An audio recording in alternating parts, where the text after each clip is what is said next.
ईश्वर की भक्ति करने वाले ज़्यादा दुखी क्यों होते हैं? आमतौर पर देखा जाता है भक्ति करने वाले व्यक्ति ज़्यादा दुखी होते हैं, वहीं दूसरी ओर गलत कार्य करने वाले व्यक्ति आनंद से जीवन व्यतीत कर रहे होते हैं। ऐसा क्यों होता है? भक्तों के मन में यह प्रश्न बार बार उठता है कि जो लोग आध्यात्मिक मार्ग पर चल पड़ते हैं, उनके जीवन में इतना संघर्ष, इतनी परीक्षाएं आखिर क्यों? और पाप करने वाले अधर्मी इतने सुखी क्यों हैं?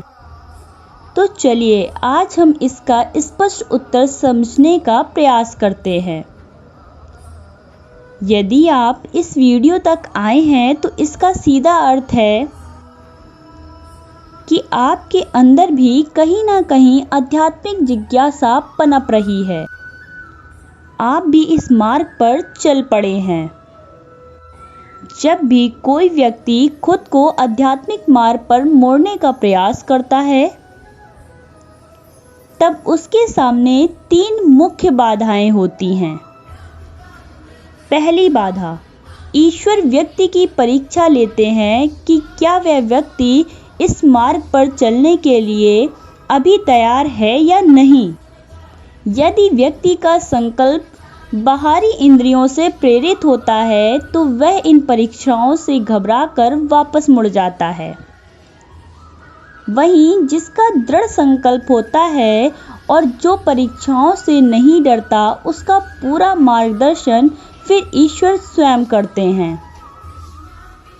दूसरी बाधा, आध्यात्मिक मार्ग पर चलने वाले व्यक्ति को प्रारंभ में ब्रह्मांड कुछ सीख देता है।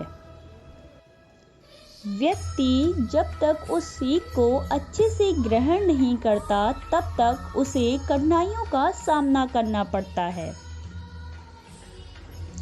उदाहरण, लोगों को क्षमा करने की सीख, ज्ञान ग्रहण करने के लिए खुद को खाली करने की सीख, कर्ता मैं नहीं ईश्वर है यह सीख। जिस प्रकार हीरे को तराश कर उसकी चमक बढ़ाई जाती है, उसी प्रकार परमात्मा अपने सच्चे भक्तों को कठिनाइयों से तराश कर दिव्य बना देते हैं। तीसरी बाधा, आध्यात्मिक मार्ग पर चलने वाले लोगों ने अपने ही प्रियजन उनका मजाक उड़ाते हैं।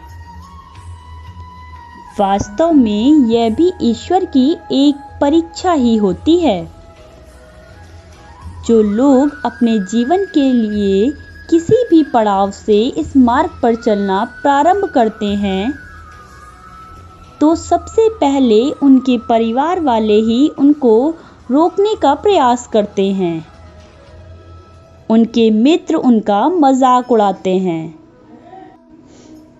कि ये कैसा व्यक्ति है जो ईश्वर का स्मरण करता है, ध्यान लगाता है, समाज में मिल रहे अत्यंत आनंद को छोड़कर पशु पक्षी और पौधों के साथ समय व्यतीत करता है। जो लोग इस परीक्षा को भी पूरे विश्वास से पास कर लेते हैं, बाद में यही लोग आकर उनसे सहायता मांगते हैं या आध्यात्मिक मार्ग की प्रेरणा लेते हैं। यदि आप देखेंगे तो दुख तो हर एक व्यक्ति के जीवन में है। यदि आप देखें तो सुख भी हर व्यक्ति के जीवन में है। यह बस हमारी दृष्टि पर निर्भर करता है कि हम क्या देखते हैं। जिस प्रकार पानी का आधा ग्लास किसी व्यक्ति को आधा भरा दिखता है और किसी को आधा खाली, उसी प्रकार हमारे जीवन में सुख दुख बराबर है। किसी को केवल सुख दिखता है और किसी को केवल दुख। यह सत्य है। प्रारंभ में इस मार्ग पर चलने वाले के जीवन में कठिनाइयाँ आती हैं, किंतु यह भी अटल सकते हैं कि जो एक बार इस पर चल पड़ता है, फिर उसका पूरा जीवन आनंदमय हो जाता है। अनंत जन्मों तक ईश्वर उसका साथ कभी नहीं छोड़ते। वह व्यक्ति पृथ्वी पर रहे या किसी अन्य लोक में, ईश्वर सदैव उसके साथ रहते हैं।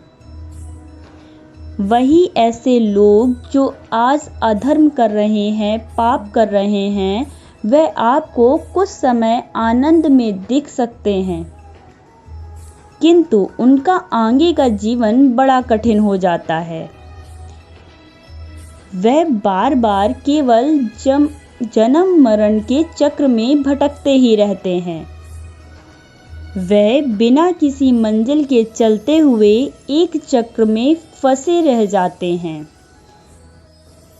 क्योंकि सभी आत्मा का अंतिम पड़ाव अध्यात्म ही है। आध्यात्मिक मार्ग पर चलने का यह अर्थ कदापि नहीं है कि आप संसार को छोड़कर योगी बन जाएं।